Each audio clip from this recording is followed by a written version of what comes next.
இன்னொன்று என்னன்னு கேட்டாக்கு, அவன் இன்னொருத்தனில் என்ன நல்லது இருக்கோ அதைத்தான் எடுத்துப்பான்.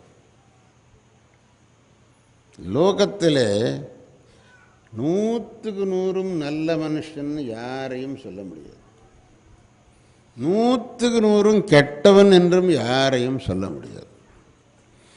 எல்லார்கிட்டையும் நல்லதும் கெட்டதும் ரெண்டும் இருக்கும், ப்ரப்போர்ஷன் மாறும், அவ்வளோ.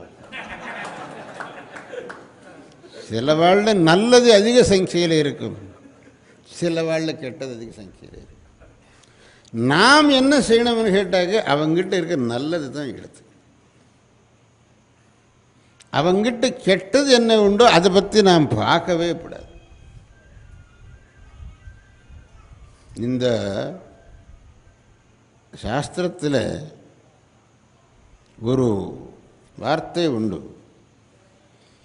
குணதோஷௌ புதோ கிருண்ணன் இந்துக்ஷ்வேளா விவேஸ்வரः சிரசா ஸ்லாகதே பூர்வம் பரங்கண்டே நியச்சதி அப்படின்ட்டு. பால்கடலிலிருந்து சந்திரனும் வந்தான், காலக்கூட்ட விஷமும் வந்தது. ஈஸ்வரன் அந்த ரெண்டையும் எடுத்துக்கொண்டான். சந்திரனை மட்டும் எல்லாருக்கும் தெரியும்படியாக தலையில் வச்சு கொண்டான். காலக்கூட்ட விஷயத்தில் கண்டத்திலேயே அமுக்கி விட்டான், அது வெளியில் யாருக்கும் தெரியாமல் இருக்கட்டும்ங்கிறதுக்கு. அதுக்கு என்ன அர்த்தம் அப்படின்னு கேட்டாக்கே, நல்லது எது உண்டோ அதைத்தான் பிரகாசப்படுத்தணும், கெட்டது எது உண்டோ அது பிரகாசப்படுத்தக்கூடாது. அதுக்காக காலக்கூட விஷயத்தை அங்கேயே அமுக்கிட்டான். சந்திரன் எல்லாருக்கும் தெரியும்படி வச்சு விட்டான். சத்புருஷன் இந்த தத்துவத்தை நன்னா கிரகித்து கொள்வான்.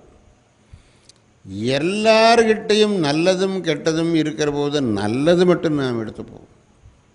ஆனால் மனுஷ சுபாவம் அப்படி இல்லை. ஒருத்தங்கிட்ட 90% நல்ல அம்சம் இருந்தாலும் அதை எடுத்துக்கிறது இல்லை. ஒரு 10% கெட்டது இருந்தால் அதைத்தான் திருப்பி திருப்பி சொல்லிட்டு இருக்கிறது. நான் 90 நல்ல காரியம் பண்ணினானே அது சொல்கிறது கிடையாது. ஏதோ ஒரு தப்பு நடந்து போச்சுன்னா அதைத்தான் திருப்பி திருப்பி சொல்கிறது. நமக்கு அது சரிபட்டுறது. அவன் செய்த நல்லது எது உண்டோ அதைத்தான் நாம் சொல்லணும்.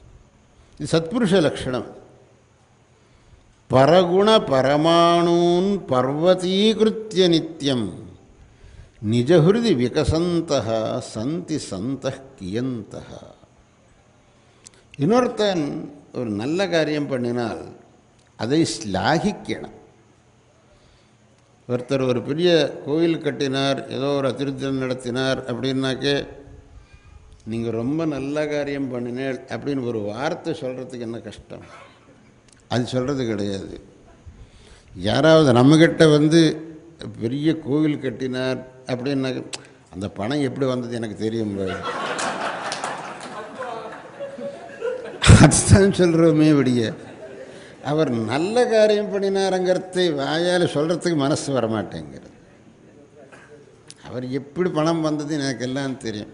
நீயும் அப்படி செய்ய, நான் இந்த நல்ல காரியம் பண்ணேன். நீயும் இன்னொருத்தனை வந்து ஆக்ஷேபம் பண்ணின்னு இருக்கியே விடிய, நீ ஏதாவது ஒரு நல்ல காரியம் பண்ணினியோ?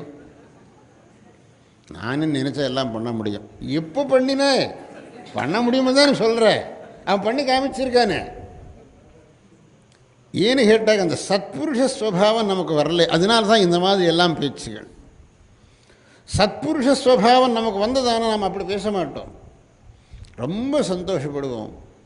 ரொம்ப உத்தமமான காரியம் பண்ணினேள், ரொம்ப ஸ்லாகியமான காரியம் பண்ணினேள் அப்படின்னு வாய் நிறைய சொல்ல முடியும். அந்த சத்புருஷ ஸ்வபாவம் வந்தால், இல்லாட்டி அந்த மாதிரி சொல்கிறதுக்கு நமக்கு மனசு வராது.